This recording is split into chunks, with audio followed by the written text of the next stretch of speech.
Hello humans, I'm the Alien Doctor, but you could call me Alien, and welcome back to another Minecraft Bedrock Edition preview video, taking a look today at 1.19.50.22. Unfortunately, I was unable to cover last week's preview, which of course had the introduction of loads of new 1.20 features.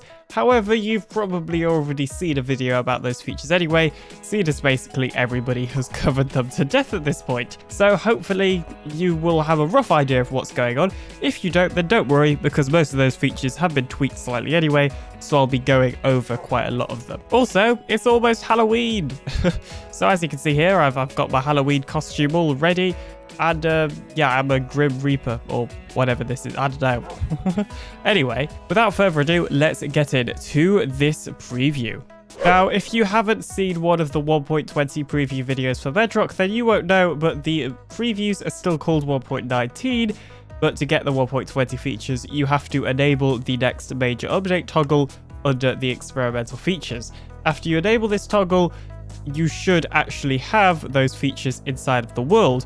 So to start things off, we have one of the new mobs, the Camel, and the first change is that the length of the Camel dash is now influenced by the speed and jump boost effects.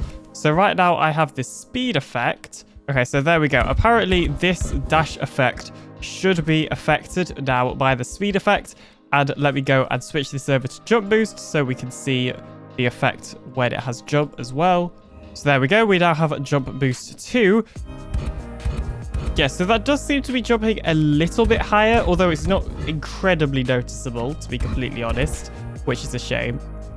So the Camel will now do the dashing effect until it hits either the land or the water. So let's do this, and there we go. And you can see there, it does the animation right until it hits the ground, and in this case, it dies. But if we were to hit the water, then it would just simply stop doing that dashing animation. And I'm pretty sure whilst it's doing that dashing animation, it is actually moving forwards. So it's not like it's just an animation that does nothing. So they have fixed the chiseled bookshelf recipe, so you can now use any type of slab and any type of planks as well. So we could switch these out for jungle slabs and it'll still work. We can change what types of planks we're using. And of course this works with... Wait, it doesn't work with bamboo planks. I thought it did work with bamboo planks. Hang on. Testing time. Okay, well, you cannot use bamboo, and I'm assuming you also cannot use bamboo mosaic as well. Oh, you can use bamboo mosaic, but you cannot use the normal bamboo slabs? That's weird. Okay. Well, either way, the point is that you can use pretty much any type of planks and any type of slabs now to craft the chiseled bookshelf, which is pretty good because it means you don't have to go and get specific types of wood. I have no idea what type of wood it was in the previous preview, but there we go. So I'm not 100% sure what this change means, but it says added a new flow to introduce the new Minecraft cast characters and how to use said characters as one's appearance. Not 100% sure what they mean by this. However, I have noticed if you actually go ahead to create a new character, you now get this option here to say select from character list, which of course gives you all of the new default skins that they added in one of the previous previews. And of course this also includes the updated Steve and the updated Alex skins as well. So a bug has been fixed to do with pufferfish, and that was running away, where they now don't break your shield upon every single game tick. It used to be if they actually hit your shield, that your shield would just lose durability because every single tick, they'd like hit your shield.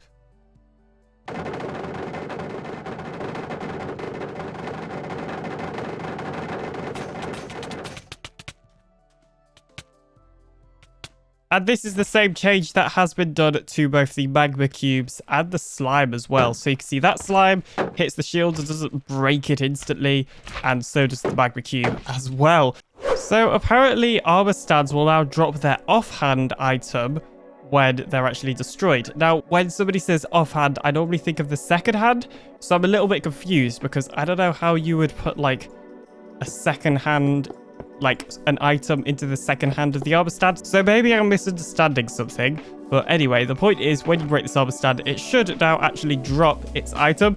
I'm assuming it did there just because I'm in creative. I guess we'll have to test that. So there we go. Armor stand, diamond sword, and yeah, we still can't give it a shield in its offhand. And if we break this thing, then there we go. As you can see right there, the shield actually dropped.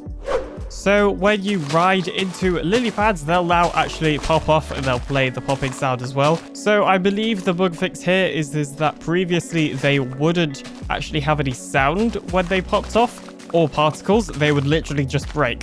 Whereas now, as you could hear and see, they have both particles and they also have the sound when you run into them and break them. So according to the changelog, most blocks destroyed from lack of support now have visual particles, audio effect, and cause vibration effects, of course that being for the warden and skull sensors. Now I'm assuming this includes things like sand when it gets broken on a torch.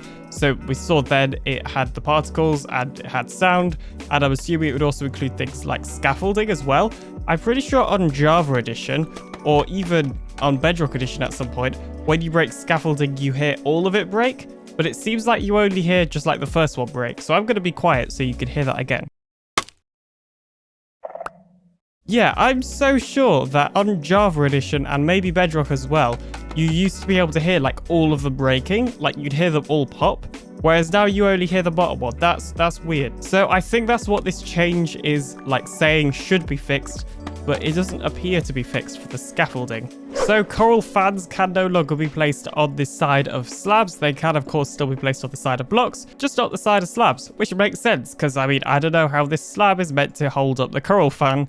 And another change with coral fans is that they should be able to survive on the top of transparent blocks like glass.